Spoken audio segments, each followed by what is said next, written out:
Ryan slipped his hand out of his mother's grasp, his eyes widening as he took in the jaw-dropping interior of the bank, his gaze fixed on the glass chandelier hanging from the high ceiling, seeming to touch the sky as people waited in line for their turn.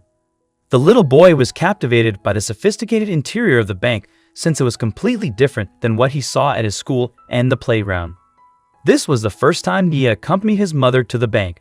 While his mother, Melissa, told the bank employee she needed a new credit card, Ryan wandered across the crowded room, admiring the framed geometric artwork hanging on the walls.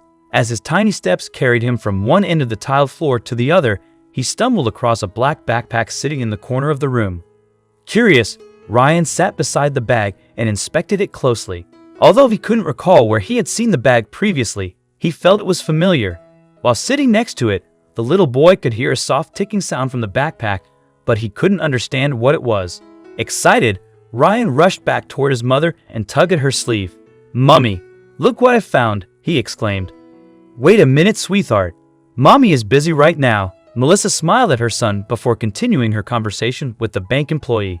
Disappointed, Ryan took a few steps from his mother and waited while standing behind her. He wanted to tell her about the mysterious ticking noise so she could help him open the bag. A few minutes later, the little boy approached his mother again, desperate for her attention.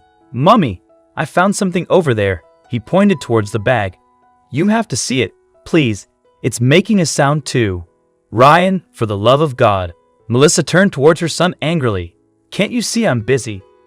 Feeling disheartened, the little boy slowly walked across the bank towards the bag and quietly sat beside it. A few minutes later, Melissa turned around to look for her son before her gaze landed on him. As she walked towards him, she heard a ticking sound. Her confusion turned into fear upon realizing the sound was coming from the bag beside her son. "Whose bag is this?" she asked everyone loudly while holding her son's hand. The tension in the air made her almost faint. She could feel her head spin while she looked at the people. Hearing Melissa shout, a security guard rushed towards her to see what had happened. Upon seeing the unattended bag and hearing the mysterious ticking sound, the guard cautiously approached it. Drops of sweat trickled down his cheek as he held the cold, metal zip to open the backpack. As everyone's hearts raced while they watched the guard unzip the mysterious bag, a man wearing a black mask emerged from the bank's restroom. "Everyone, get down on the floor." His firm voice echoed inside the room as people panicked. "This bag has explosives." He warned everyone in the room before demanding the bank employee's hand over all the cash to him. "Hurry up! Open the cash registers, now!" Everyone, including Melissa and Ryan, ducked to the ground, shielding their heads with their arms, terrified by the masked man. Some women began crying in fear while the men mumbled amongst themselves. Amidst the chaos, Ryan lifted his head, inspecting the unknown man. Suddenly, his eyes widened in recognition as his gaze locked on the golden pendant tied around the man's neck. "Dad?" the little boy whispered, unable to comprehend why his father was robbing a bank. Ryan's faint whisper caught his mother's attention. She immediately looked at the man while thinking about her ex-husband, trying to check if her son was right. Unable to bear the weight of his actions any longer, the man fell to his knees, tearing off his mask as he sobbed uncontrollably. He explained how his life had turned upside down after Melissa kicked him out.